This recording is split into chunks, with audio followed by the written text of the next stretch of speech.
Hello students.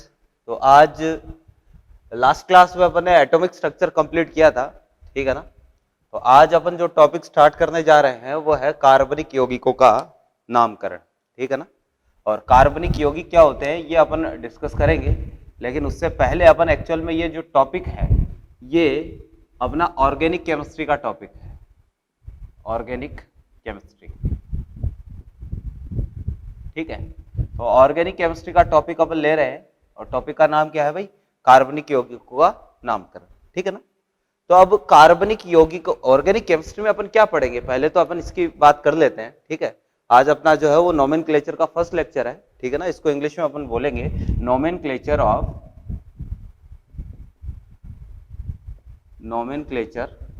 Of organic compounds. Organic compounds, ठीक है ना, कि भाई कार्बनिक यौगिकों का नामकरण ये अपन को पढ़ना है, ठीक है। तो अब ये टॉपिक पढ़ने से पहले मैं बोल रहा हूं कि भाई ये ऑर्गेनिक केमिस्ट्री का एक अपने पास क्या है, टॉपिक है। अब केमिस्ट्री जो है बेसिकली इसकी 3 ब्रांचेस होती है जो अपने सिलेबस में है। वैसे तो कई ब्रांचेस होते हैं, तो केमिस्ट्री में 3 ब्रांचेस की बात अपन करते हैं। एक तो होती है भाई फिजिकल केमिस्ट्री, फिजिकल केमिस्ट्री, ठीक है। एक अपने पास होती है भाई इनऑर्गेनिक केमिस्ट्री, इनऑर्गेनिक केमिस्ट्री, और एक होती है भाई ऑर्गेनिक केमिस्ट्री,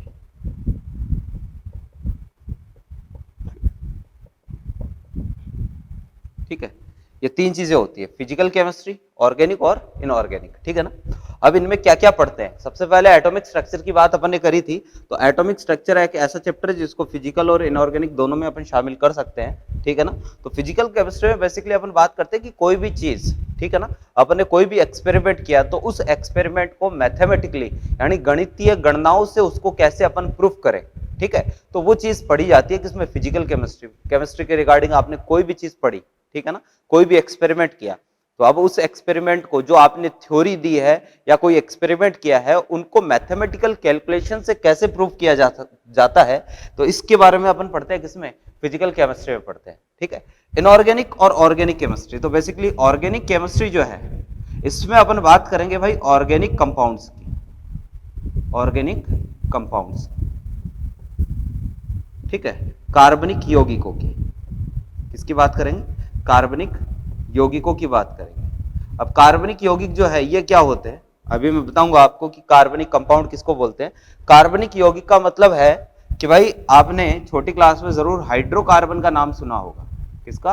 हाइड्रोकार्बन। अब हाइड्रोकार्बन क्या होता है? तो हाइड्रोकार्बन में अपन बोलते हैं कि हाइड्रोजन और कार्बन के जो कंपाउंड है, ठीक है ना, क्या बोलूं, कार्बन तथा हाइड्रोजन के यौगिक, हाइड्रोजन के यौगिक, इनको अपन क्या बोलेंगे भाई? कार्बन तथा हाइड्रोजन के जो यौगिक है इनको क्या बोलेंगे? हाइड्रोकार्बन बोलेंगे, ठीक है। यानी कि जिनमें केवल कार्बन और हाइड्रोजन होगा उनको अपन क्या बोलेंगे? हाइड्रोकार्बन बोलेंगे। ऑर्गेनिक कंपाउंड के बारे में पढ़ रहे हैं तो हाइड्रोकार्बन तथा इनके व्युत्पन्न, तथा इनके व्युत्पन्न, ठीक है, इनको अपन बोलते हैं भाई कार्बनिक यौगिक। ध्यान से समझने की कोशिश करना, कार्बनिक यौगिक का मतलब क्या होता है? हाइड्रोकार्बन तथा इनके व्युत्पन्न, यानी जो भी चीज, व्युत्पन्न का मतलब होता है जो भी चीज इससे बनती है।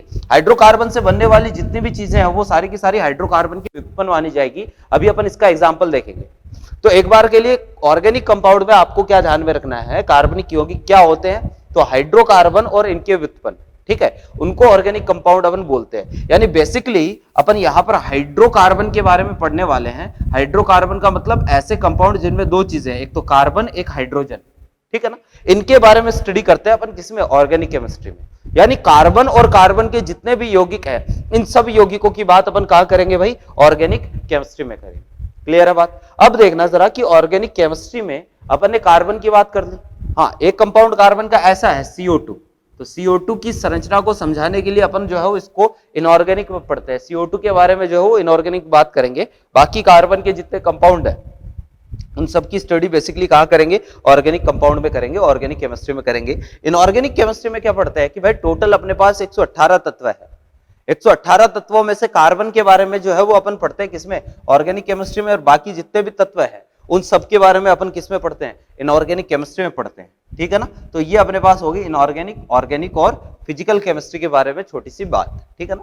अब ऑर्गेनिक कंपाउंड का नाम लिखने से पहले अपन को इसके बारे में पूरा पढ़ना पड़ेगा, ठीक है, कि ऑर्गेनिक कंपाउंड क्या होते हैं। तो मैं ऑर्गेनिक कंपाउंड के बारे में अब मैं जो है वो अपना ऑर्गेनिक केमिस्ट्री में छोटा सा पहले क्या करना है, अपन को नाम लिखने से पहले इससे बेसिक समझना है, जितने भी ऑर्गेनिक केमिस्ट्री का जो बेसिक है, ठीक है ना, वो समझना है। बेसिक क्लियर करने के बाद अपन जो है वो किसकी तरफ चलेंगे, अपन जो है वो नोमेनक्लेचर की तरफ यानी नाम लिखने की तरफ चलेंगे, ठीक है। तो देखें कि सबसे पहले ऑर्गेनिक केमिस्ट्री अपन पढ़ने जा रहे हैं, तो इसमें जो है वो ऑर्गेनिक कंपाउंड के बारे में अपन अध्ययन करेंगे। यानी ऑर्गेनिक केमिस्ट्री में अपन को किसके बारे में पढ़ना है भाई, कार्बनिक रसायन में हिंदी में इसको बोलते हैं कार्बनिक रसायन। तो इसमें क्या पढ़ेंगे अपन, कार्बनिक यौगिकों के बारे में पढ़ेंगे, कार्बनिक यौगिक, ठीक है। और कार्बनिक यौगिक में मैंने आपको क्या कहा, तो कार्बनिक यौगिक में मैंने आपको कहा है कि भाई हाइड्रोकार्बन तथा इनके व्युत्पन्न, ठीक है ना। हाइड्रोकार्बन तथा इनके व्युत्पन्न कार्बनिक यौगिक कहलाते हैं, कार्बनिक यौगिक कहलाते हैं, ठीक है।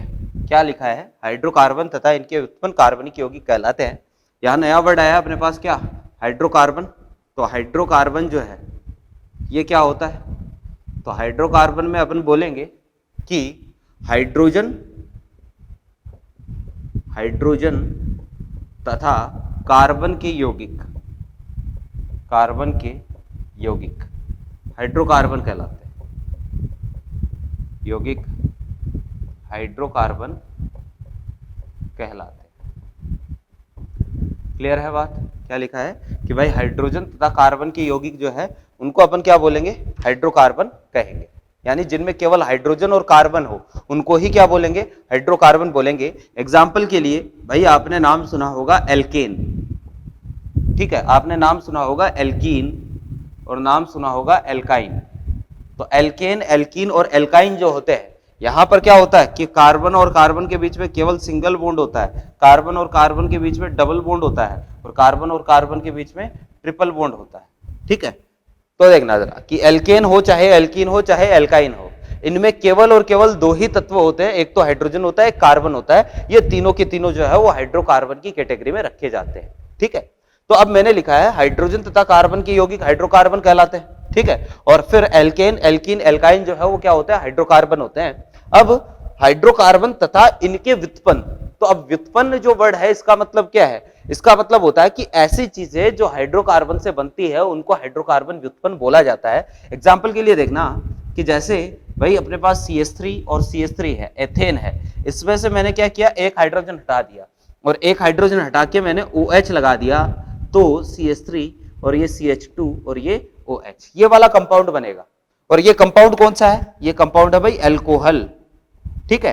तो एक तरीके से आप यूं बोल सकते हो कि भाई इसमें से हाइड्रोजन हटाया है आपने, हाइड्रोकार्बन में से हाइड्रोजन हटा के एल्कोहल बनाया है, तो इसका मतलब ये एल्कोहल जो है वो किससे प्राप्त हुआ है, ये हाइड्रोकार्बन से प्राप्त हुआ है। तो एल्कोहल हाइड्रोकार्बन का एक डेरिवेटिव है, ठीक है। यानी इससे जो भी बनेगा, हाइड्रोकार्बन से जो भी प्राप्त होगा उसको अपन क्या बोलेंगे, इसका व्युत्पन्न बोलेंगे, ठीक है ना। तो हाइड्रोकार्बन से बनने वाली चीज हाइड्रोकार्बन के व्युत्पन्न हो गए, तो हाइड्रोकार्बन और इसके व्युत्पन्न जितने भी है इन सबको क्या बोलेंगे अपन, कार्बनिक यौगिक बोलेंगे, ऑर्गेनिक कंपाउंड्स बोलेंगे। क्लियर है बात। तो ये हो गया भाई अपने पास ऑर्गेनिक कंपाउंड की बात की डेफिनेशन। क्या, किसके बारे में पढ़ेंगे ऑर्गेनिक केमिस्ट्री में, ऑर्गेनिक कंपाउंड के बारे में अपन पढ़ेंगे, ठीक है। अब देखना जरा कि ऑर्गेनिक कंपाउंड अपन ने देख लिए, अब ऑर्गेनिक केमिस्ट्री की हिस्ट्री के बारे में अपन पढ़ने जा रहे हैं कि भाई कहां से इसकी शुरुआत हुई, ठीक है। तो देखना कि पहले के टाइम पर ऑर्गेनिक जो वर्ड है ना, एक्चुअल में इसका मतलब क्या होता है, ये देखना जरा कि भाई ऑर्गेनिक ये वर्ड कहां से आया है। भाई ऑर्गेनिक जो वर्ड है ये आया है ऑर्गन से, ठीक है। और ऑर्गन का मतलब क्या होता है भाई, अंग, ठीक है ना। जैसे बायो में आप पढ़ते हो कि कोशिकाएं आपस में मिलकर किसका निर्माण करती है, उत्तकों का निर्माण करती है, तक आपस में मिलकर किसका निर्माण करते हैं, अंगों का निर्माण, अंग आपस में मिलकर तंत्र का निर्माण, कुछ ऐसा होता है, या उल्टा बोल गया हूं, ठीक है ना, वो देख लेना आप। तो ऑर्गन का जो मतलब है वो क्या होता है, अंग होता है, ठीक है ना। अब ये कहां से आया है ये वर्ड, तो एक चीज देखना कि पहले ये माना जाता था पुराने टाइम पर, शुरू में, ठीक है ना, जब ऑर्गेनिक केमिस्ट्री जो है, जब अपने पास ऑर्गेनिक कंपाउंड, इतने ज्यादा ऑर्गेनिक कंपाउंड नहीं थे, बहुत ही कम कार्बनिक यौगिकों के बारे में अध्ययन हुआ था, तो मैं बहुत पहले की बात कर रहा हूं। शुरू में यह माना जाता था कि जितने भी अपने पास ऑर्गेनिक कंपाउंड है, जितने भी ऑर्गेनिक कंपाउंड है, वो सारे के सारे ऑर्गेनिक कंपाउंड को केवल और केवल जीवित जंतुओं या केवल और केवल जंतुओं से प्राप्त किया जा सकता है, ठीक है ना, लिविंग ऑर्गेनिज्म, लिविंग ऑर्गेनिजम्स, ठीक है भाई। ध्यान से देखना कि भाई पहले के टाइम पर यह माना जाता था कि जितने भी ऑर्गेनिक कंपाउंड है, ऑर्गेनिक कंपाउंड को केवल और केवल लिविंग ऑर्गेनिज्म से ही प्राप्त किया जा सकता है, यानी कार्बनिक यौगिक जितने भी है, इनको केवल और केवल अपन जो है वो लिविंग ऑर्गेनिज्म से ही प्राप्त कर सकते हैं। लिविंग ऑर्गेनिज्म का मतलब हो गया जीव जंतु हो गए, ठीक है, पेड़ पौधे हो गए, या कोई बैक्टीरिया, कीटाणु, ये सारी चीजें हो गई, ठीक है ना। तो पहले यह माना जाता था कि जितने भी ऑर्गेनिक कंपाउंड है, उन सबको केवल और केवल कहां से प्राप्त कर सकते हैं, लिविंग ऑर्गेनिज्म से ही प्राप्त कर सकते हैं। और शुरुआत किसने की, तो शुरुआत करी थी भाई एक साइंटिस्ट था, केमिस्ट था, बर्जिलियस, बर्जिलियस। तो शुरुआत करी थी सबसे पहले बर्जिलियस ने, ठीक है ना। अब बर्जिलियस जो था वो अपने टाइम का बहुत ही अच्छा एक वेल नोन केमिस्ट था, यानी बहुत ही अच्छा फेमस रसायन का ज्ञाता था, मतलब केमिस्ट्री का ज्ञाता था, ठीक है। तो बर्जिलियस ने ये कहा था सबसे पहले कि भाई जितने भी अपने पास कार्बनिक यौगिक होते हैं, ऑर्गेनिक कंपाउंड होते हैं, उनको केवल और केवल कहां से प्राप्त कर सकते हैं, लिविंग ऑर्गेनिज्म से ही प्राप्त किया जा सकता है। इनको अपन प्रयोगशाला में नहीं बना सकते, प्रयोगशाला में नहीं बनाया जा सकता, ठीक है। तो इनको जो है वो प्रयोगशाला में नहीं बना सकते, ठीक है। ये बात सबसे पहले किसने बताई थी, ये बात सबसे पहले बताई थी बर्जिलियस ने। क्या बताया भाई कि भाई जितने भी ऑर्गेनिक कंपाउंड होते हैं, इनको केवल और केवल कहां से प्राप्त कर सकते हैं, लिविंग ऑर्गेनिज्म से ही प्राप्त कर सकते हैं, प्रयोगशाला में इनको नहीं बना सकते हैं। और ये बात बर्जिलियस ने बताई, और इसने अपनी एक वाइटल फोर्स थ्योरी दी थी, वाइटल फोर्स थ्योरी, ठीक है। हिंदी में इसको क्या बोलते हैं भाई एग्जैक्टली मुझे याद नहीं है, ठीक है ना, इंग्लिश में ही आपको ध्यान में रखना है एक बार, वाइटल फोर्स थ्योरी, जैव शक्ति सिद्धांत, शायद कुछ ऐसा प्रोनाउंसिएशन हिंदी में इसका हो सकता है, लेकिन एग्जैक्टली मुझे याद नहीं है। तो वाइटल फोर्स थ्योरी जो है, इसके अकॉर्डिंग इसने ये कहा कि जितने भी ऑर्गेनिक कंपाउंड होते हैं, जितने भी कार्बनिक यौगिक होते हैं, इनको केवल और केवल कहां से प्राप्त कर सकते हैं, इनको केवल अपन लिविंग ऑर्गेनिज्म से ही प्राप्त कर सकते हैं, जीवित जंतुओं से ही इनको प्राप्त किया जा सकता है, इनको प्रयोगशाला में नहीं बनाया जा सकता। ऐसा क्यों, ऐसा इसलिए क्योंकि किसी भी कार्बनिक यौगिक के संश्लेषण के लिए, किसी भी ऑर्गेनिक कंपाउंड के निर्माण के लिए एक स्पेशल फोर्स चाहिए, एक स्पेशल बल चाहिए, और यह बल जो है वो केवल और केवल जीवित जंतुओं में ही मिल सकता है, इसको प्रयोगशाला में जनरेट नहीं किया जा सकता।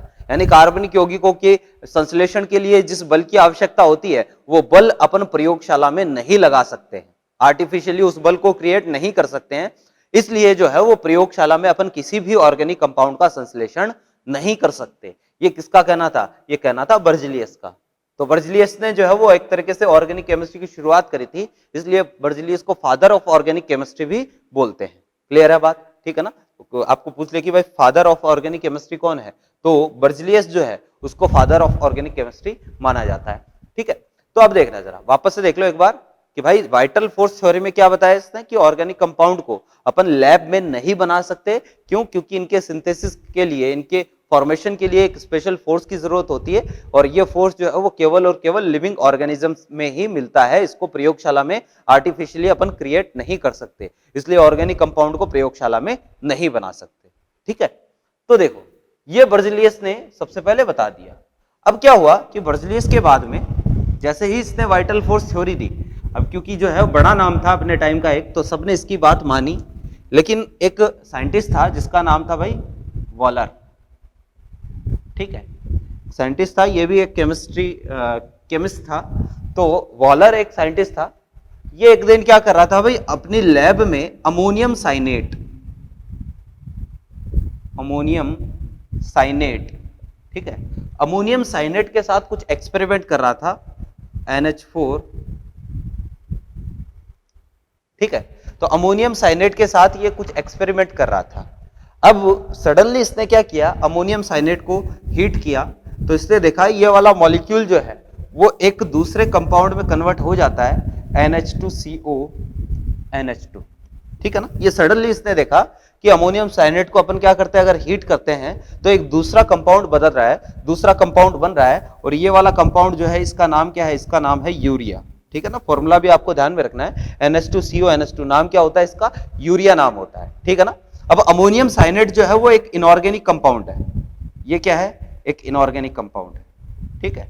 बर्ज़िलियस का ये कहना था कि भाई अपन किसी भी ऑर्गेनिक कंपाउंड को लैब में नहीं बना सकते, और यूरिया जो होता है ये एक ऑर्गेनिक कंपाउंड होता है, ये क्या है, एक ऑर्गेनिक कंपाउंड होता है। यूरिया क्यों बोलते हैं इसको, क्योंकि ये यूरिन से प्राप्त होता था, जीव जंतुओं के मूत्र से प्राप्त होता था, इसको जीव जंतुओं के मूत्र यानी यूरिन से एक्सट्रैक्ट किया जाता था, इसलिए इसको क्या बोलते हैं, यूरिया बोलते हैं, ठीक है ना। तो ऑर्गेनिक कंपाउंड जो है, यूरिया एक ऑर्गेनिक कंपाउंड है, ये इनऑर्गेनिक कंपाउंड है। तो वॉलर ने क्या किया, सबसे पहले एक इनऑर्गेनिक कंपाउंड से लैब में ऑर्गेनिक कंपाउंड बना दिया।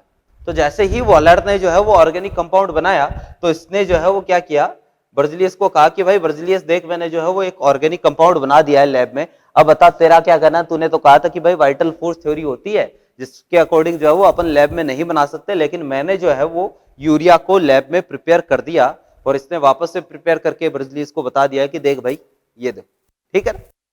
तो अब जो है वो बर्ज़िलियस को ऐसा धक्का कि भाई ऐसे गया, मेरी वाइटल फोर्स थ्योरी जो इतने सालों से चली आ रही है वो क्या हो गई, गलत हो गई, ठीक है ना। फिर जो है वो इसके बाद में एक और साइंटिस्ट आया जिसका नाम था कॉल्ब, ठीक है। तो कॉल्ब जो है इसने क्या किया, लैब में एसिटिक एसिड का निर्माण कर दिया। एसिटिक एसिड जो है ये भी एक ऑर्गेनिक कंपाउंड है, एसिटिक एसिड। तो इसने लैब में एसिटिक एसिड का फॉर्मेशन कर दिया, और एसिटिक एसिड भी क्या है, एक ऑर्गेनिक कंपाउंड है, ये भी एक ऑर्गेनिक कंपाउंड है, ठीक है, और ये भी एक ऑर्गेनिक कंपाउंड है। धीरे धीरे क्या हुआ, बहुत सारे अलग अलग साइंटिस्ट आते गए और लगातार जो है वो ऑर्गेनिक कंपाउंड जो है वो बनाते गए, यानी लैब में जो है वो धीरे धीरे ऑर्गेनिक कंपाउंड का निर्माण होने लगा। और जैसे जैसे ऑर्गेनिक कंपाउंड का निर्माण लैब में हुआ, तो बर्ज़िलियस की ये जो वाइटल फोर्स थ्योरी है ये कोलैप्स हो गई, यानी इसको अमान्य कर दिया गया कि नहीं भाई ऐसा नहीं होता है कि ऑर्गेनिक कंपाउंड को लैब में नहीं बना सकते, एक्चुअल में किसी ऑर्गेनिक कंपाउंड को लैब में बनाया जा सकता है, ठीक है ना। तो ये अपने पास है भाई ऑर्गेनिक कंपाउंड और ऑर्गेनिक केमिस्ट्री की हिस्ट्री, कि भाई सबसे पहले आया बर्ज़िलियस, वॉलर सब। अच्छा, क्वेश्चन ऐसा भी आ सकता है ना कि पहला कार्बनिक यौगिक कौन सा था, जनरल नॉलेज के लिए आपको ध्यान में रखना है, पहला कार्बनिक यौगिक कौन सा था जिसको लैब में बनाया गया था। तो पहला कार्बनिक यौगिक था urea. Urea was the first organic compound which was synthesized in the lab. Urea प्रथम कार्बनिक यौगिक था जिसको लैब में बनाया गया, लैब में प्रिपेयर किया गया, और किससे बनाया गया, अमोनियम साइनेट से बनाया गया। किसने बनाया, वॉलर ने बनाया, ठीक है ना। और इसके बाद में जो है बहुत सारे ऑर्गेनिक कंपाउंड जो है वो एक एक करके बनते गए, और आज अपने पास शायद ही कोई ऐसा ऑर्गेनिक कंपाउंड हो जिसको लैब में नहीं बना सकते। सारे ऑर्गेनिक कंपाउंड को अपन जो है वो आज लैब में प्रिपेयर कर सकते हैं, ठीक है ना। तो ये अपने पास ऑर्गेनिक कंपाउंड और ऑर्गेनिक केमिस्ट्री की क्या है भैया, हिस्ट्री है, ठीक है। तो मेरे ख्याल से जो है इसमें आपने ध्यान से सुना होगा हिस्ट्री जो भी है, ठीक है ना। अब थोड़ा सा अपन क्या करते हैं, आगे बढ़ते हैं, ठीक है। अब ऑर्गेनिक केमिस्ट्री अपन पढ़ रहे हैं, तो बेसिकली इसमें किसकी बात होगी, कार्बन और हाइड्रोजन की बात होगी। तो देखिए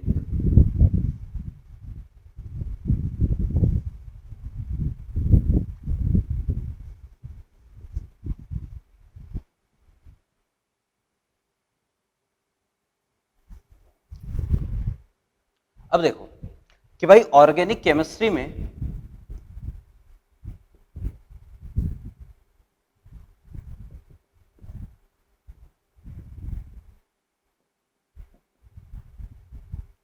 ऑर्गेनिक केमिस्ट्री में मैंने कहा कि अपन किस तरह के कंपाउंड की बात करेंगे, कार्बन प्लस हाइड्रोजन वाले जो कंपाउंड है बेसिकली इनकी बात करेंगे। कि कार्बन और हाइड्रोजन जो है ना, ऑर्गेनिक कंपाउंड में अपन ऑर्गेनिक केमिस्ट्री में ऑर्गेनिक कंपाउंड पढ़ते हैं, ऑर्गेनिक कंपाउंड हाइड्रोकार्बन और इसके व्युत्पन्न। तो जनरली जो है वो इनमें क्या होता है, जितने भी ऑर्गेनिक कंपाउंड है उनमें कार्बन और हाइड्रोजन तो मिलेगा ही मिलेगा। बाकी कौन कौन सा एलिमेंट मिल सकता है, तो ऑक्सीजन मिल सकता है, नाइट्रोजन मिल सकता है, सल्फर मिल सकता है, ठीक है ना। इसके अलावा फास्फोरस मिल सकता है। कोई भी ऑर्गेनिक कंपाउंड में आपको ये तत्व सारे मिल सकते हैं, लेकिन कार्बन और हाइड्रोजन जो है वो तो होगा ही होगा, ठीक है ना। और भाई ऑर्गेनिक केमिस्ट्री जो है इसमें केवल अपन बेसिकली बात करते हैं कार्बन के बारे में। कार्बन के कुछ विशेष गुण होते हैं और कार्बन के उन्हीं गुणों के कारण जो है वो ऑर्गेनिक केमिस्ट्री अपन को आज पढ़नी पड़ रही है। तो पहले अपन कार्बन की बात कर लेते हैं, ठीक है। तो देखना जरा कार्बन, भाई कार्बन जो होता है एटॉमिक नंबर क्या होता है इसका, एटॉमिक नंबर होता है भाई 6, ठीक है। अगर मैं इसके इलेक्ट्रॉनिक विन्यास की बात करूं, इलेक्ट्रॉनिक विन्यास, तो इसका इलेक्ट्रॉनिक विन्यास क्या होता है, लास्ट चैप्टर में मैंने आपको लिखना बताया था कि भाई इलेक्ट्रॉनिक विन्यास कैसे लिखते हैं। तो कार्बन में 6 इलेक्ट्रॉन भरने हैं मेरे को, तो 1s2 2s2 और ये हो गया 2p2, ठीक है ना। टोटल कितने इलेक्ट्रॉन भर दिए, 6 इलेक्ट्रॉन भर दिए। तो 1s2 ये 1s2 और ये 2s2 ये 2s2 और p में कितने कक्षक होते हैं भाई, p में 3 कक्षक होते हैं। कक्षक किसी का भी हो, चाहे s p का, d का, f का, कक्षक किसी का भी हो, एक कक्षक में अधिकतम कितने इलेक्ट्रॉन आ सकते हैं, एक कक्षक में अधिकतम 2 इलेक्ट्रॉन आ सकते हैं। तो ये अपने पास है भाई 1s2 2s2 2p2, ठीक है ना। अभी ये जो अपन ने इलेक्ट्रॉनिक विन्यास कार्बन का लिखा है, ठीक है ना, इसमें इस इलेक्ट्रॉनिक विन्यास को मैं बोलूंगा ग्राउंड स्टेट, मूल अवस्था। तो ये इलेक्ट्रॉनिक विन्यास है भाई मूल अवस्था का। याद करो अपन ने मूल अवस्था और उत्तेजित अवस्था पढ़ी थी। तो सिंगल इलेक्ट्रॉनिक स्पीशीज में मूल अवस्था की कंडीशन क्या थी, n बराबर 1 को ही क्या बोलते हैं, मूल अवस्था बोलते हैं। लेकिन यहां पर मूल अवस्था अलग है क्योंकि ये सिंगल इलेक्ट्रॉनिक स्पीशीज नहीं है, ठीक है ना। यहां पर ये जो इलेक्ट्रॉनिक विन्यास है इसको अपन मूल अवस्था बोलेंगे। फिर उत्तेजित अवस्था में अगर इलेक्ट्रॉनिक विन्यास देखें, उत्तेजित अवस्था, ये सारी चीजें इनऑर्गेनिक केमिस्ट्री में आएगी भैया, ठीक है। तो उत्तेजित अवस्था में इलेक्ट्रॉनिक विन्यास देखें तो एक इलेक्ट्रॉन को उत्तेजित करवा दो, इस 2s का इलेक्ट्रॉन जो है वो 2p में भेजना आपको उत्तेजित करने के लिए। तो इसमें तो 2 के 2 इलेक्ट्रॉन रह जाएंगे, इसमें 1 और p में कितने हो जाएंगे 3। तो p में जो है वो 3 इलेक्ट्रॉन हो गए। ये उत्तेजित अवस्था का इलेक्ट्रॉनिक विन्यास है। अब इसके पास अयुग्मित इलेक्ट्रॉन कितने हैं, इसके पास भाई अयुग्मित इलेक्ट्रॉन, अयुग्मित इलेक्ट्रॉन इसके पास हो गए कितने, 4 अयुग्मित इलेक्ट्रॉन है। उत्तेजित अवस्था में कार्बन के उत्तेजित अवस्था में कितने अयुग्मित इलेक्ट्रॉन होते हैं, 4 अयुग्मित इलेक्ट्रॉन होते हैं, ठीक है ना। और किसी के पास, किसी तत्व के पास या जिस तत्व के पास जितने अयुग्मित इलेक्ट्रॉन होते हैं उतनी ही उसकी संयोजकता होती है, ठीक है ना। तो यानी इसकी कार्बन की संयोजकता कितनी होगी, कार्बन की संयोजकता जो है वो अपने पास रहेगी कितनी, 4। संयोजकता का मतलब है दूसरे तत्वों के साथ जुड़ने की क्षमता, दूसरे तत्वों के साथ बंध बनाने की क्षमता को ही अपन क्या बोलेंगे, संयोजकता बोलेंगे। यानी कार्बन अपने आजू बाजू कितने बॉन्ड बना सकता है, 4 बॉन्ड बना सकता है। मैं जो है वो अपने दोनों हाथों से 2 लोगों को पकड़ सकता हूं, ऐसे ही कार्बन जो है इसके आप समझ लो कितने हाथ है, 4 हाथ है। आजू जो है वो 4 लोगों से कार्बन जुड़ सकता है ना। तो ये कार्बन की बात होगी कि संयोजकता कितनी, 4, ठीक है। और आपको पूछ ले कि भाई कार्बन के बाह्यतम कोश में इलेक्ट्रॉन भी कितने हैं, तो कार्बन के बाह्यतम कोश में कितने इलेक्ट्रॉन है, 4। या कार्बन में संयोजी इलेक्ट्रॉनों की संख्या कितनी है, 4। आप चाहो तो ऐसे इलेक्ट्रॉनिक विन्यास भी बना सकते हो, पहले में अधिकतम 2 इलेक्ट्रॉन, दूसरे में अधिकतम 8 होते हैं, और ये लो कार्बन में टोटल मैंने कितने इलेक्ट्रॉन भर दिए, 6 इलेक्ट्रॉन। तो ये भी कार्बन का इलेक्ट्रॉनिक विन्यास है और ये भी कार्बन का इलेक्ट्रॉनिक विन्यास है, ठीक है ना। आप चाहो तो कैसे भी बना सकते हो। ये बाह्यतम कोश के जो इलेक्ट्रॉन है इन्हीं को क्या बोलते हैं, संयोजी इलेक्ट्रॉन। और हमेशा संयोजी इलेक्ट्रॉन होते हैं ये ही बंध बनाने में भाग लेते हैं। तो कार्बन के पास 4 संयोजी इलेक्ट्रॉन है, इसका मतलब कार्बन अपने आजू बाजू कितने बॉन्ड बना सकता है, कार्बन अपने आजू बाजू 4 बॉन्ड बना सकता है। क्लियर है बात। अब देखें ये तो कार्बन की बात हो गई। अब हाइड्रोजन की बात करें तो हाइड्रोजन, इसके पास कितने इलेक्ट्रॉन है, हाइड्रोजन के पास एटॉमिक नंबर कितना है भाई, हाइड्रोजन का 1 ही है, एटॉमिक नंबर हो गया 1। अगर मैं इलेक्ट्रॉनिक विन्यास की बात करूं, ठीक है ना, तो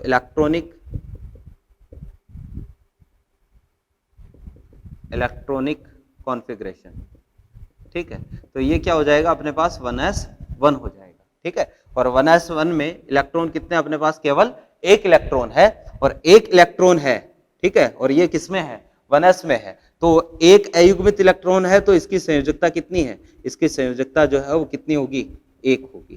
तो हाइड्रोजन की संयोजकता हमेशा 1, कार्बन की संयोजकता हमेशा कितनी होगी, 4 होगी। यानी कार्बन अपने आजू बाजू 4 बॉन्ड बनाएगा और हाइड्रोजन जो है वो 1 बॉन्ड बना सकता है। अब कार्बन जो है वो अपने आजू बाजू 4 बॉन्ड बनाएगा तो कैसे कैसे बना सकता है, तो ध्यान से देखना। या तो कार्बन जो है वो चारों के चारों सिंगल बॉन्ड बना लेगा, या फिर यह भी हो सकता है कि कार्बन जो है वो 1 डबल बॉन्ड 2 सिंगल बॉन्ड बना ले। 4 वैलेंसी इसमें भी क्या हो रही है, कंप्लीट हो रही है, 4 वैलेंसी इसमें भी कंप्लीट हो रही है।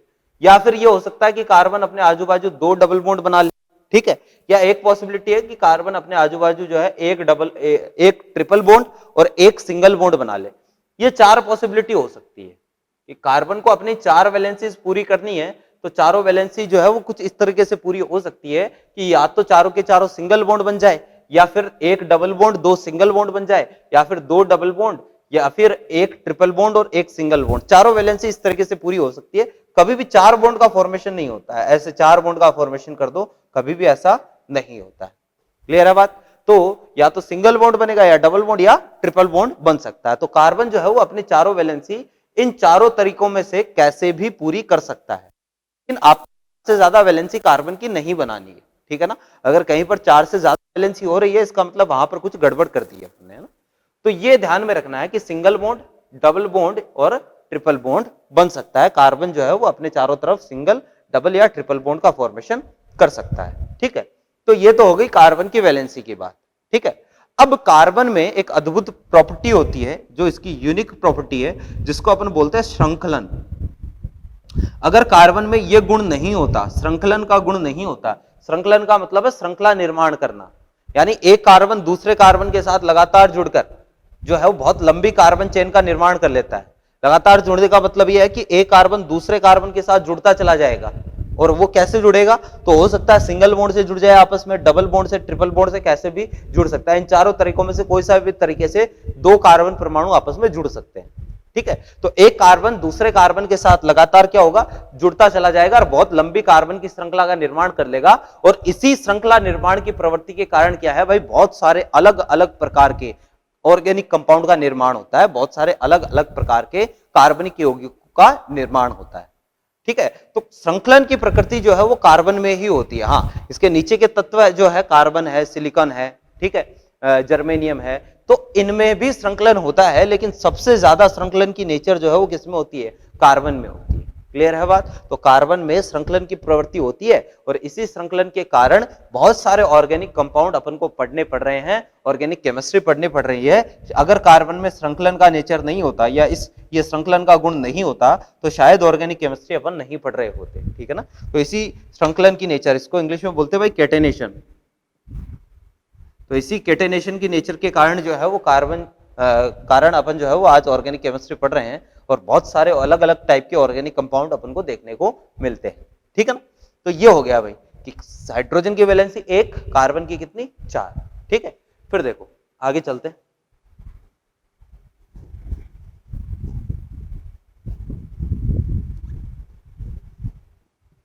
नेक्स्ट है अपने पास सिग्मा एंड पाई बॉन्ड।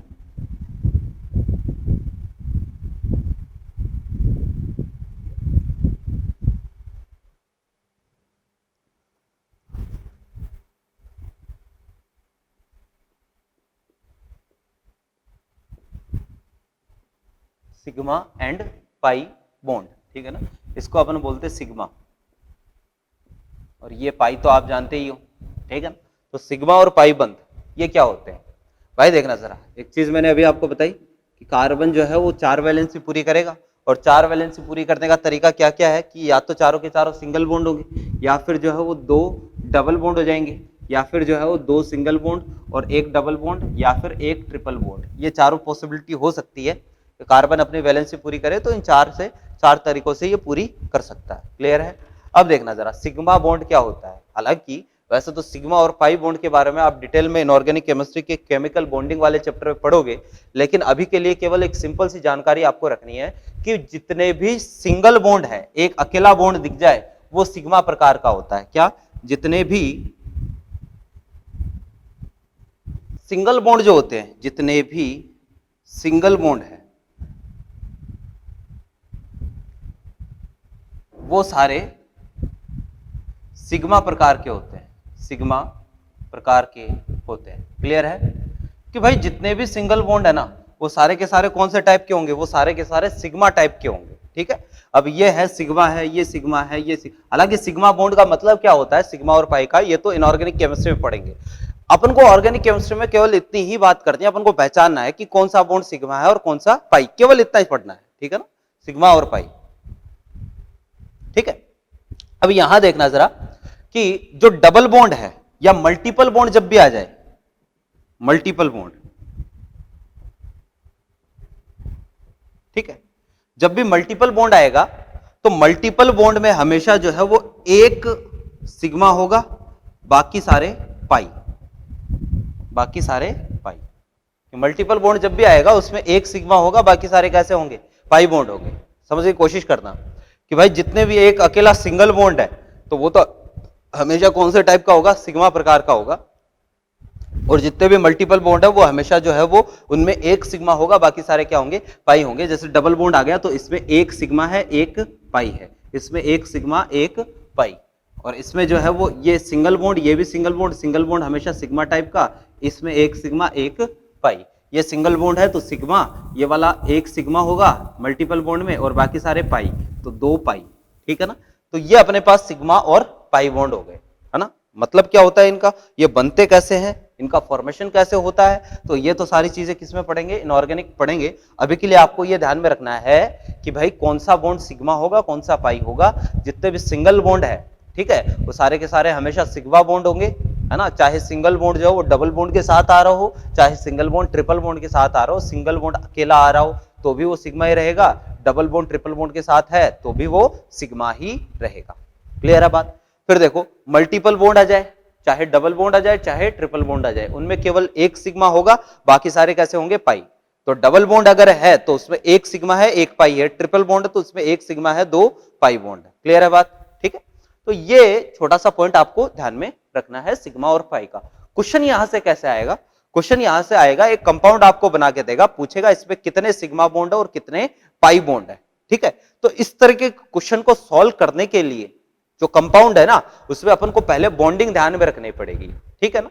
इस तरह का क्वेश्चन जब भी आए कि इसमें कितने सिग्मा कितने पाई है, तो आपको क्या करना, बस उसमें डबल बॉन्ड और ट्रिपल बॉन्ड काउंट करने हैं। एग्जाम्पल के लिए देखना, एक एग्जाम्पल में बता देता हूं, बाकी तो अपन इस पर बाद में एग्जाम्पल करेंगे, ठीक है ना, नाम लिखने के बाद। क्योंकि डायरेक्टली हो सकता है जैसे आपको मैं बोल दूं कि भाई बेंजीन, अब मैं बेंजीन बोलूं और पूछ लूं कि बेंजीन में कितने सिग्मा बॉन्ड है कितने पाई बॉन्ड है, मैं अगर आपको ऐसे बोल दूं तो अब अगर बेंजीन की संरचना अपन को नहीं पता है, ठीक है, कि बेंजीन होता क्या है, तो अपन नहीं बता पाएंगे कितने सिग्मा कितने पाई है। तो एग्जांपल के लिए देखो कि एक कंपाउंड मैंने आपको दे दिया CH3C, और ये CH3H, और ये CH डबल बॉन्ड CH, और ये C ट्रिपल बॉन्ड C, और ये CH3, ठीक है ना। ये कंपाउंड, अब पूछ लिया कि भाई इसमें कितने सिग्मा बॉन्ड है और कितने पाई बॉन्ड है। अब आपको कैलकुलेट करना है, काउंट करना है। ध्यान से देखना जरा कि भाई ये कार्बन है, ये कार्बन, इस पर कितने हाइड्रोजन जुड़े हैं, 3 हाइड्रोजन जुड़े हैं। कार्बन की वैलेंसी कितनी होती है, 4, हाइड्रोजन की कितनी होती है, 1। तो हाइड्रोजन तो हमेशा सिंगल बॉन्ड ही बनाएगा, और कार्बन जो है वो आगे एक और कार्बन से जुड़ा है, ऐसी कंडीशन है। तो भाई इस कार्बन पर CH3 है, इसका मतलब इस पर 3 हाइड्रोजन लगे, और हाइड्रोजन हमेशा सिंगल बॉन्ड से जुड़ता है, तो ये CH3 हो गया। इस पर जो है वो एक हाइड्रोजन लगा है, इस पर जो है वापस से 3 हाइड्रोजन हो गए, ये लो। इस वाले पर एक हाइड्रोजन है, फिर डबल बॉन्ड आया, इस पर भी एक हाइड्रोजन है, हाइड्रोजन हमेशा सिंगल बॉन्ड से जुड़ेगा, ट्रिपल बॉन्ड, फिर इस पर वापस से क्या आ गया, हाइड्रोजन आ गया। अब मेरे को सिग्मा और पाई काउंट करने हैं, ठीक है। तो आपको जो है जितने भी सिंगल बॉन्ड है वो हमेशा सिग्मा टाइप के होते हैं, और जितने भी मल्टीपल बॉन्ड है वो पाई टाइप के होते हैं। तो ये वाला sigma sigma sigma sigma sigma sigma sigma, ठीक है, ये भी सिग्मा। अब ये डबल बॉन्ड आ गया तो इसमें एक सिग्मा एक पाई, सिग्मा सिग्मा, इसमें एक सिग्मा और 2 पाई, ट्रिपल बॉन्ड आ गया। और बाकी जितने भी है वो सारे के सारे कैसे होंगे भाई, सिग्मा बॉन्ड। तो भाई सिंगल बॉन्ड चाहे किसी के बीच में भी आए, वो कार्बन हाइड्रोजन के बीच में हो, चाहे कार्बन ऑक्सीजन के बीच में हो, चाहे कार्बन कार्बन के बीच में हो, चाहे कार्बन नाइट्रोजन, कहीं भी अगर सिंगल बॉन्ड, केवल सिंगल बॉन्ड आएगा तो वो सिग्मा टाइप का होगा। मल्टीपल बॉन्ड किसी के बीच में भी आए, चाहे कार्बन कार्बन के बीच में हो, चाहे कार्बन नाइट्रोजन के बीच में हो, उसमें एक सिग्मा होता है, बाकी सारे कैसे होते हैं, पाई होते हैं। तो अब इसमें टोटल सिग्मा कितने हो गए देखना जरा, 4 5 6 7 8 9 10 11 12 13 14 15 16 17 18 19 सिग्मा बॉन्ड हो गए, और 3 इसमें क्या हो गए, पाई बॉन्ड हो गए। क्लियर है बात, ठीक है ना। तो छोटा सा पॉइंट है जो आपको क्या करना है, ध्यान में रखना है। इस पर आगे अपन प्रैक्टिस करेंगे, अभी अपन इस पर बहुत प्रैक्टिस करनी है, क्योंकि डायरेक्टली हो सकता है आपको नाम लिख के दे दे, और डायरेक्टली नाम लिख के पूछ ले कि भाई इसमें कितने सिग्मा कितने पाई बॉन्ड है, तो अगर संरचना अपन को नहीं आती है तो भाई अपन नहीं बता पाएंगे। समझ गए बात को, ये पॉइंट ध्यान में रखना। कार्बन की वैलेंसी कितनी, 4, हाइड्रोजन की कितनी, 1। हाइड्रोजन और कार्बन के बीच में हमेशा सिंगल बॉन्ड होगा, ठीक है ना। और कार्बन, एक कार्बन दूसरे कार्बन से कैसे जुड़ सकता है, हो सकता है सिंगल बॉन्ड से जुड़ जाए या डबल बॉन्ड से या ट्रिपल बॉन्ड से, है ना। कार्बन और कार्बन के बीच में बॉन्डिंग कैसे भी हो सकती है, कार्बन हाइड्रोजन के बीच में हमेशा सिंगल बॉन्ड होगा, ठीक है। फिर देखें, ये तो हो गया सिग्मा और पाई के बारे में बेसिक सा नॉलेज, ठीक है। नेक्स्ट अपन जो टॉपिक पढ़ने जा रहे हैं बहुत ही इंपॉर्टेंट टॉपिक है, ठीक है। यूं समझ लो कि यहां से अपनी ऑर्गेनिक केमिस्ट्री स्टार्ट है। अपन है भाई अपने पास रिप्रेजेंटेशन ऑफ ऑर्गेनिक कंपाउंड्स।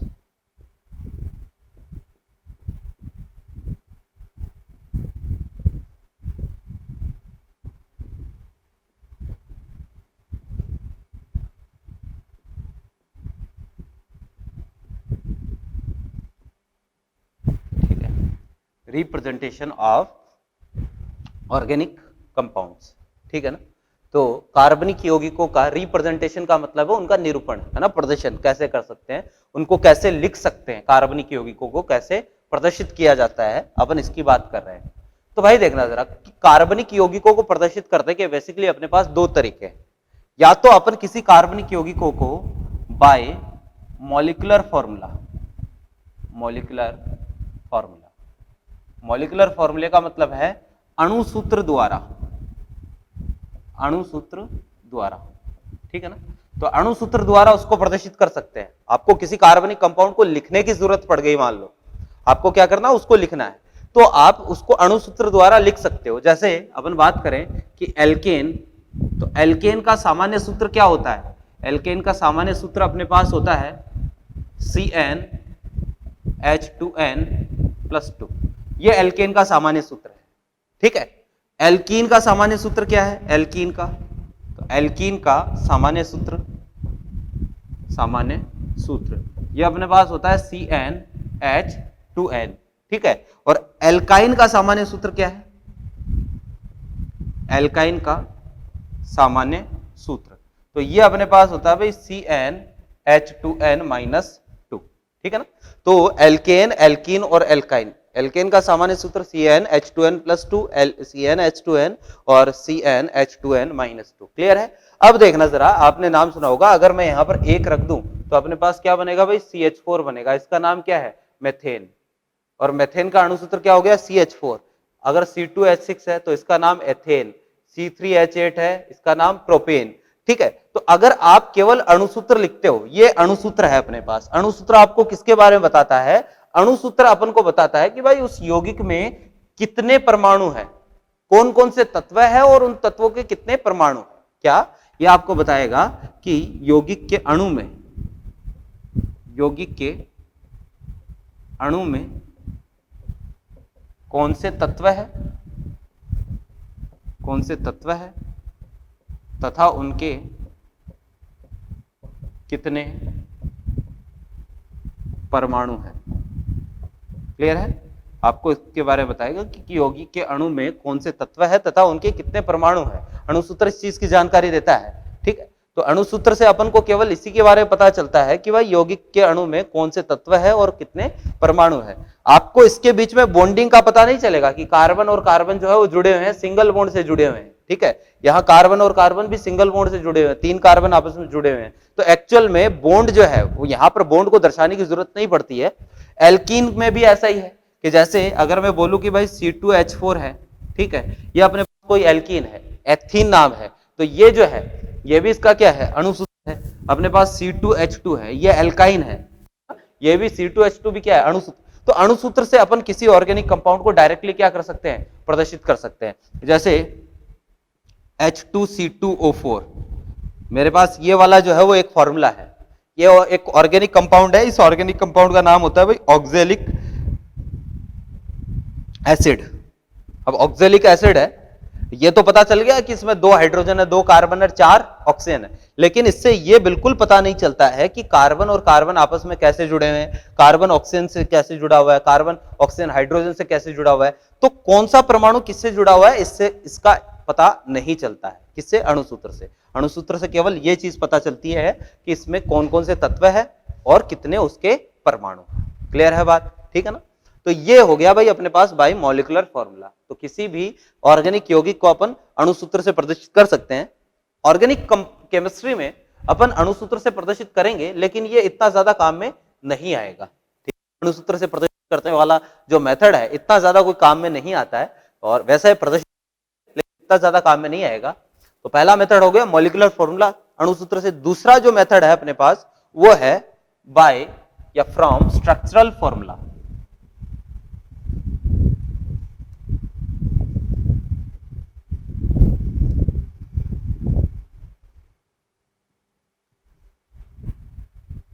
दूसरा है फ्रॉम स्ट्रक्चरल फॉर्मूला। ठीक है, ये अपने पास सेकंड मेथड है, और इसको क्या बोलेंगे? संरचना सूत्र द्वारा। ठीक है, कि संरचना सूत्र से अपन को क्या करना है भाई? रिप्रेजेंटेशन उसका करना है। ठीक है, संरचना सूत्र का मतलब हो गया एक तरीके से अपन को उस कंपाउंड की क्या बतानी है? संरचना बतानी है। ठीक है, तो देखिए जरा कि संरचना सूत्र से प्रदर्शित करने के अपने पास बेसिकली तीन तरीके हैं या दो तरीके। ठीक है, एक तो अपने पास होता है भाई संरचना सूत्र से प्रदर्शित करना है तो इसके दो तरीके हैं। एक तो अपने पास होता है भाई कंडेंस्ड स्ट्रक्चरल फॉर्मूला, इसको शॉर्ट में बोलूंगा CSF, कंडेंस्ड स्ट्रक्चरल फॉर्मूला। क्या होता है अभी बात करते हैं। दूसरा अपने पास होता है एक्सटेंडेड स्ट्रक्चरल फॉर्मूला, इसको मैं बोलूंगा भाई ESF। ठीक है ना, तो संरचना सूत्र से दो तरीके से प्रदर्शित कर सकते हैं, कंडेंस्ड स्ट्रक्चरल फॉर्मूला और एक्सटेंडेड स्ट्रक्चरल फॉर्मूला, CSF और ESF। क्लियर? CSF जो है इसका मतलब क्या होता है, ध्यान से देखना। हाँ, हिंदी में जो है वो इनको क्या बोलते हैं एग्जैक्टली जो है वो पता नहीं है। इसको संकुचित संरचना सूत्र बोल सकते हो, इसको प्रसारित संरचना सूत्र बोल सकते हो अगर मतलब निकाले तो संकुचित संरचना सूत्र। ठीक है, इसको प्रसारित संरचना सूत्र बोल सकते हैं, प्रसारित संरचना सूत्र। ठीक है, तो ध्यान से देखा कि होता क्या है, CSF में अपन क्या करते हैं कि दो परमाणुओं के बीच में जो सिंगल बॉन्ड है उनको प्रदर्शित नहीं करते। ध्यान से समझने की कोशिश करना, CSF में क्या करेंगे, दो परमाणुओं के बीच में, दो कार्बन परमाणु के बीच में जो सिंगल बॉन्ड है उनको प्रदर्शित नहीं करेंगे।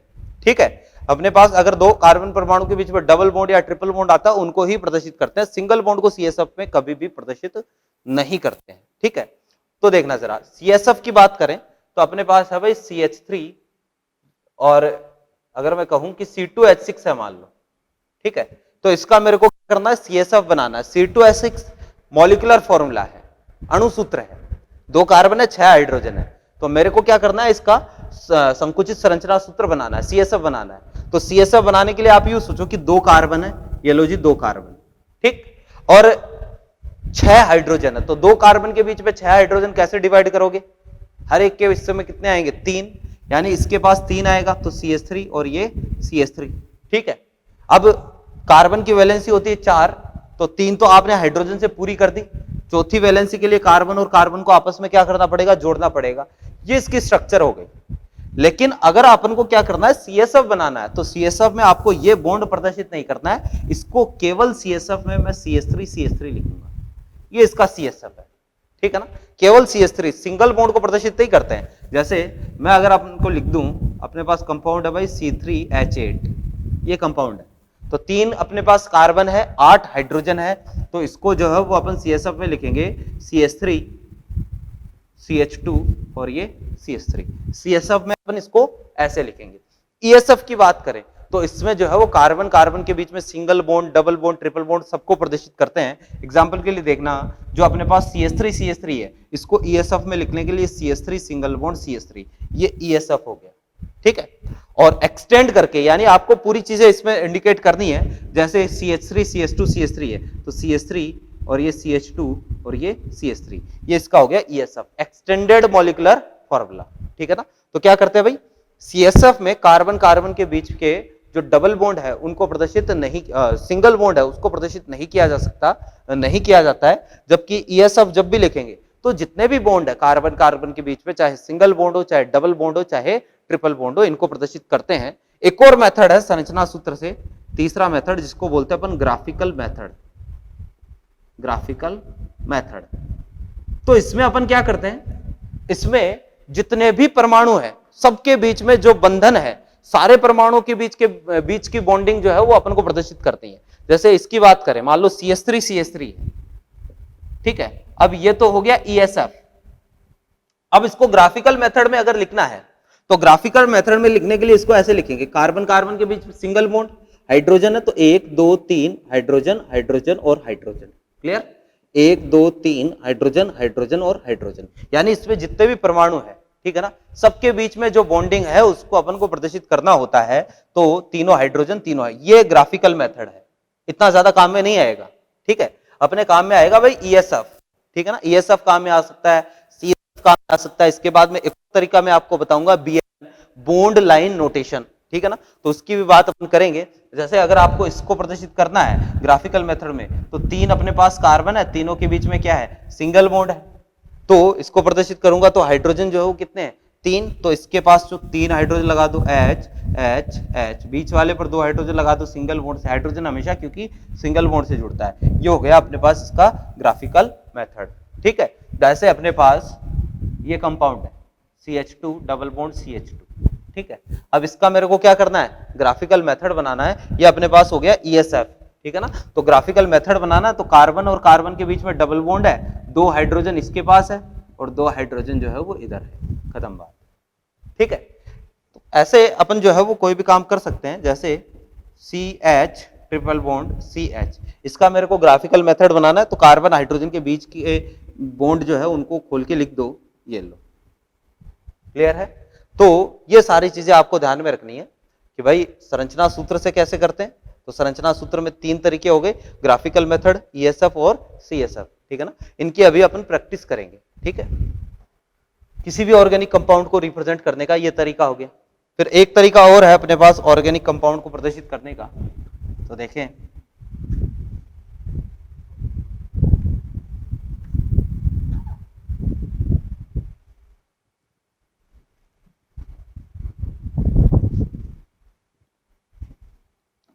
तीसरा जो मेथड है अपने पास वो है भाई बॉन्ड लाइन नोटेशन। को शॉर्ट में बोलूंगा BLN, bond line notation, BLN। अब ये BLN क्या होता है, तो इसको देखना कि भाई बॉन्ड लाइन नोटेशन के फॉर्म में किसी भी ऑर्गेनिक कंपाउंड को प्रदर्शित करने के लिए आपको क्या करना है। जैसे CH3 और CH3 है, ठीक है, तो इसमें क्या करते हैं कि कार्बन और हाइड्रोजन को भी प्रदर्शित नहीं करते हैं। कार्बन कार्बन के बीच में जो बॉन्ड होता है केवल उसी को प्रदर्शित करना होता है। तो कार्बन कार्बन के बीच में सिंगल बॉन्ड है, यानी इस कंपाउंड को BLN में प्रदर्शित करने के लिए आपको खाली बीच का सिंगल बॉन्ड प्रदर्शित करना है, ये लो। यानी अगर मैं ऑर्गेनिक में ऐसा लिख दूं, ठीक है, इसको ऐसे लिख दो, चाहे आप जो है इसको ऐसे तिरछा लिख दो या चाहे आप इसको सीधा करके लिख दो। ऑर्गेनिक कंपाउंड में ऐसे एक लाइन खींच दूं तो इस लाइन का मतलब क्या होगा, CH3 BLN में एक चीज ध्यान में रखना, क्या है कि जहां से बॉन्ड स्टार्ट हुआ है वहां कार्बन है, तथा जहां बॉन्ड खत्म हुआ है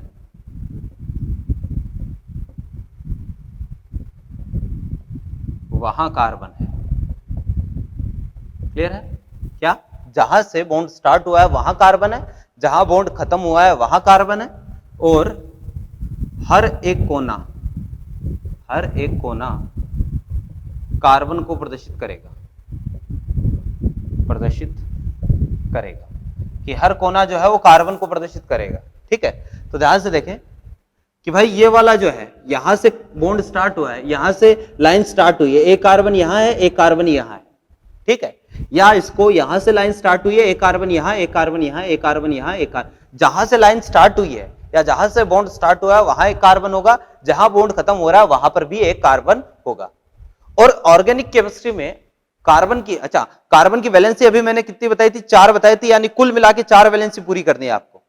ऑर्गेनिक केमिस्ट्री में ये चीज अंडरस्टूड होगी कि कहीं पर अगर कार्बन की वैलेंसी पूरी नहीं हो रही है, चारों वैलेंसी मान लो मैंने कंप्लीट नहीं की, तो ये चीज अंडरस्टूड होगी कि जो वैलेंसी बच गई है वो कौन पूरी करेगा, वो हाइड्रोजन पूरी करेगा। क्योंकि ऑर्गेनिक केमिस्ट्री में हाइड्रोकार्बन और इसके डेरिवेटिव के बारे में अपन को पढ़ना है, तो जो वैलेंसी बच गई है उसके बारे में उसको कौन कंप्लीट करेगा, हाइड्रोजन पूरी करेगा। यानी इसमें आप यूं बोलोगे कि यहां से यहां एक कार्बन है तो एक कार्बन यहां लगा दिया, फिर यहां एक कार्बन है, एक कार्बन यहां लगा दिया। अब आप कहोगे कि सर इस कार्बन की तो एक ही वैलेंसी पूरी है, बिल्कुल एक ही वैलेंसी पूरी है, लेकिन ये चीज अंडरस्टूड है कि इस कार्बन के पास बाकी के 3 क्या है, हाइड्रोजन है, और इस कार्बन के पास भी बाकी के 3 क्या है, हाइड्रोजन। ये CH3 क्लियर है बात।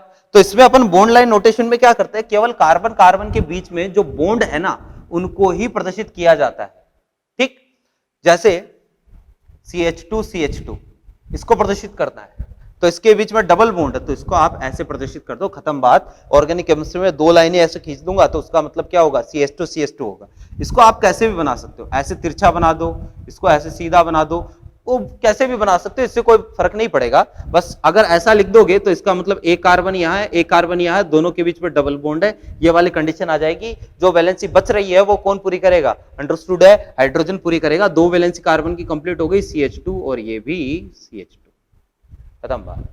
जैसे ये कंपाउंड है, इसको मेरे को Bln में लिखना है, कैसे लिखूं, केवल बीच का बॉन्ड दर्शा दो, 3 बॉन्ड लिख दो, ये लो, ये Bln हो गया मेरे पास, बॉन्ड लाइन नोटेशन हो गया, सिंपल सा काम है ना। जैसे ये कंपाउंड है, इसको Bln में लिखना है, कितने बॉन्ड दिख रहे हैं, 2। अब भाई अगर आप 2 बॉन्ड ऐसे बनाते हो, क्योंकि बीच में मेरे को 2 बॉन्ड दिख रहे हैं कि एक बॉन्ड तो ये रहा, फिर कार्बन आया, फिर एक बॉन्ड ये रहा, अगर इसको आप ऐसे बनाते हो तो इसमें मीनिंग थोड़ा सा चेंज हो जाएगा। ध्यान से देखना जरा कैसे, कि भाई एक कार्बन, मैंने कहा जहां से बॉन्ड स्टार्ट हुआ वहां कार्बन होगा, जहां बॉन्ड खत्म हो रहा है वहां कार्बन होगा। यहां से बॉन्ड स्टार्ट हुआ तो एक कार्बन यहां है, यहां खत्म हो गया तो एक कार्बन यहां हो गया, यानी 2 कार्बन तो यहां हो गए। फिर यहां से बॉन्ड स्टार्ट हुआ, एक कार्बन यहां, एक कार्बन यहां, 2 कार्बन यहां हो, टोटल कार्बन कितने हो गए इसके अकॉर्डिंग 4, जबकि इसमें कितने 3। इसका मतलब कुछ गड़बड़ है। तो अगर इस तरीके का कोई कंपाउंड है तो इसको बनाने के लिए आपको क्या करना है, जो बीच में कार्बन आ रहा है ना इसको आप कॉर्नर से प्रदर्शित कर दो। कैसे, कि भाई पहले तो आया अपने पास ये बॉन्ड, फिर आ गया कार्बन, तो इस कार्बन को कॉर्नर से प्रदर्शित कर दो, ये हो गया दूसरा वाला बॉन्ड, ये दूसरा बॉन्ड, ये पहला बॉन्ड, और ये कॉर्नर जो है बीच वाला, ये बीच वाला कार्बन CH2। क्लियर है बात। तो तभी मैंने लिखा है कि हर एक कोना किसको इंडिकेट करता है, कार्बन को प्रदर्शित करेगा। तो इसका मतलब क्या हुआ, अच्छा इसको ऐसे बना दो आप, या चाहे इसको ऐसे बना दो, या चाहे इसको मैं ऐसे बना दूं, कैसे भी बना दो उससे कोई फर्क नहीं पड़ने वाला है। इस कंपाउंड का मतलब ये हुआ कि यहां से बॉन्ड स्टार्ट है, एक कार्बन यहां है, फिर कोना आ गया तो एक कार्बन यहां है, फिर एक कार्बन यहां है, यानी इसमें टोटल 3 कार्बन सिंगल बॉन्ड और सिंगल बॉन्ड से जुड़े हुए हैं। वैलेंसी पूरी करनी है तो जो भी वैलेंसी खाली है, जो भी वैलेंसी वैकेंट है, वो कौन पूरी करेगा, हाइड्रोजन पूरी करेगा। इस कार्बन की कितनी वैलेंसी खाली है भाई, देखना जरा, एक वैलेंसी तो कंप्लीट है, 3 वैलेंसी इसकी खाली है तो CH3। इस कार्बन की 2 वैलेंसी कंप्लीट है, 2 वैलेंसी खाली है CH2। इस कार्बन की 1 वैलेंसी कंप्लीट है, 3 वैलेंसी खाली है CH3। क्लियर है बात। तो ये अपने पास हो गया भाई, अपने पास Bln।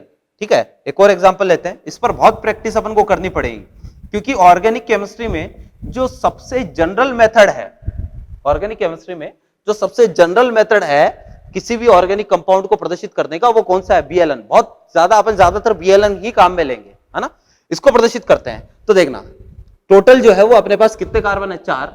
तो सबसे पहले ये वाला बॉन्ड हो गया, ठीक, एक कार्बन यहां, फिर बीच में एक कार्बन आया तो इसको किससे, कॉर्नर से प्रदर्शित कर दे, ये एक कार्बन हो गया बीच वाला, फिर वापस से कार्बन, इसको वापस से कॉर्नर से प्रदर्शित कर दो, और ये लो जी, टोटल जो है वो कितने कार्बन हो गए, 4 कार्बन, 1 2 3 और ये 4 कार्बन, और सबके बीच में सिंगल बॉन्ड है, single bond single bond single bond, सबके बीच में सिंगल बॉन्ड है। ये और ये दोनों कंपाउंड क्या है, एक ही है।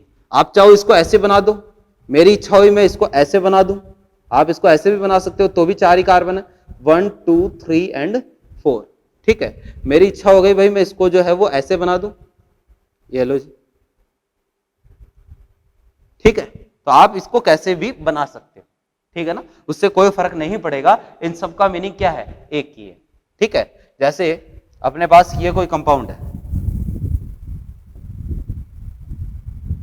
ठीक है, ये कोई कंपाउंड है, इस कंपाउंड को प्रदर्शित करना है। तो इस कंपाउंड को प्रदर्शित करने के लिए सबसे पहले बॉन्ड, फिर क्या आ गया, डबल बॉन्ड। तो ये लो, ये और ये दोनों कंपाउंड क्या है, सेम ही है। इसका मतलब क्या होगा, इसका मतलब होगा यहां एक कार्बन है, एक कार्बन यहां है, एक कार्बन यहां है, इन दोनों कार्बन के बीच में सिंगल बॉन्ड, इन दोनों कार्बन के बीच में डबल बॉन्ड।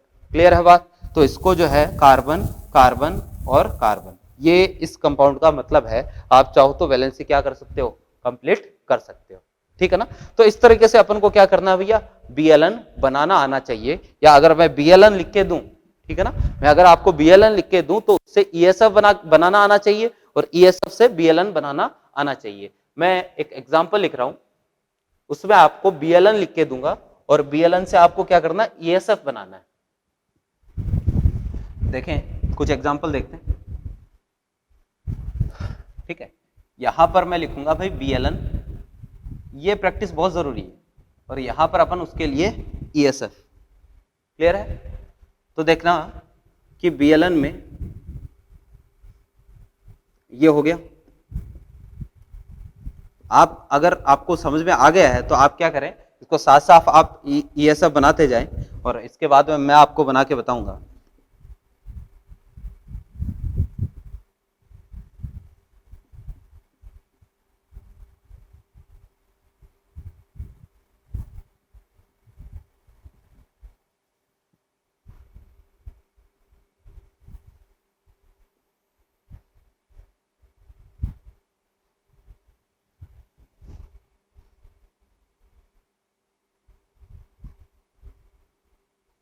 ठीक है। अब इनका मतलब क्या है, ऑर्गेनिक में अगर ऐसी कोई स्ट्रक्चर ड्रॉ कर दे तो इनका मतलब क्या है। तो ये सब देखना जरा, मैं बार बार बोल रहा हूं कि जहां से आपको क्या करना है, जहां से बॉन्ड स्टार्ट हुआ है वहां एक कार्बन है, जहां कॉर्नर आ गया वहां एक कार्बन है, ठीक है, जहां बॉन्ड खत्म हुआ वहां पर भी एक कार्बन है, ठीक है। तो इसको देखें जरा कि एक कार्बन यहां 1 2 3 4 5, टोटल कार्बन कितने, 5। सबके बीच में क्या है, सिंगल बॉन्ड, तो 5 कार्बन बनाते हैं और सबके बीच में सिंगल बॉन्ड, ठीक है। और बाकी जो है वैलेंसी कोई डबल बॉन्ड और कुछ लगा हुआ नहीं है, तो वैलेंसी जो भी बची है वो कौन पूरी करेगा, हाइड्रोजन। इस कार्बन की कितनी वैलेंसी, एक कंप्लीट है, 3 खाली है, तो CH3। इस कार्बन की 2 कंप्लीट है, 2 खाली है, CH2। कार्बन की 2 कंप्लीट है, 2 खाली है, CH2। इस कार्बन की 2 कंप्लीट है, 2 खाली है, CH2। इसकी 3 खाली है, CH3। खत्म बात, ठीक है ना। इसको चेक करते हैं, कार्बन कितने टोटल, 1 2 3 4 एंड 5, टोटल 5 कार्बन है, तो 5 कार्बन लगा दो, ठीक है। फिर पहले और दूसरे कार्बन के बीच में क्या है, डबल बॉन्ड, यहां डबल बॉन्ड लगा दो। बाकी कौन पूरी करेगा वैलेंसी, हाइड्रोजन पूरी करेगा। तो हाइड्रोजन इस पर देखो 2 वैलेंसी पूरी हो गई, तो बचे कितने, 2 हाइड्रोजन, तो CH2। इस कार्बन की 3 वैलेंसी, 1 2 3, 3 कंप्लीट है, तो 1 हाइड्रोजन। इस कार्बन की 2 वैलेंसी कंप्लीट है, CH2। इसकी 2 वैलेंसी कंप्लीट है, CH2। इसकी 3 एक वैलेंसी जो है वो कंप्लीट है, तो CH3। तो ये और ये दोनों कंपाउंड एक ही है। इसको चेक करते हैं, 1 2 3 4 5, 5 कार्बन तो ऐसे सीधे जुड़े हैं और बीच वाले कार्बन से एक नीचे की तरफ कार्बन अटैच है, ठीक है।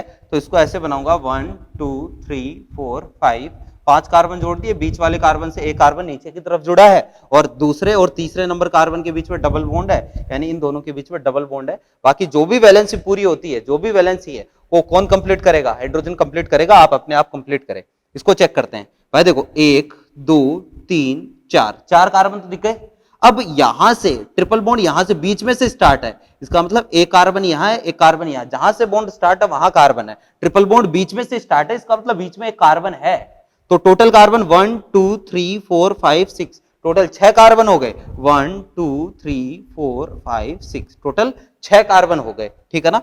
1 2 3, थर्ड नंबर कार्बन पर एक कार्बन लगाना है और फिर इधर जो है वो आपको ट्रिपल बॉन्ड लगाना है, ठीक है। और बाकी जो भी वैलेंसी है वो कौन कंप्लीट करेगा, हाइड्रोजन कंप्लीट करेगा। तो आप अपने अकॉर्डिंग इसमें हाइड्रोजन जो है वो बिल्कुल आपको अटैच करने हैं, ठीक है। यहां चेक करते हैं, 1 2 3 4 5 6, टोटल कितने कार्बन है, 6 कार्बन है, 1 2 3 4 5 6, ठीक।